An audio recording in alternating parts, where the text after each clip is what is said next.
3. In this video, I'll show you how to automate Jira with no-code rules. First, open your web browser and sign in to your Jira account. Open the project where you want to create an automation rule. Next, go to Project Settings and click Automation. This is where you can create, manage, and monitor automation rules without writing any code. Now, click Create Rule. Choose a trigger to decide when the automation should run.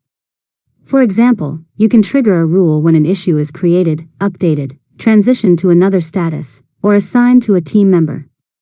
After that, add any conditions you want the rule to check before it runs.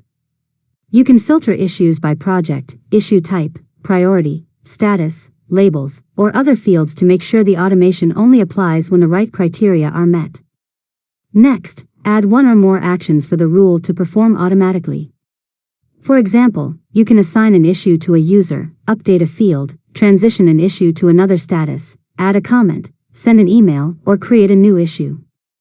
Finally, review your automation rule, give it a descriptive name, and click Turn on Rule or Publish.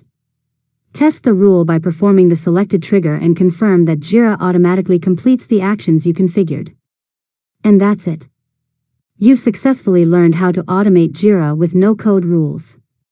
If you found this tutorial helpful, make sure to subscribe to Learn Mode Lab for more tutorials.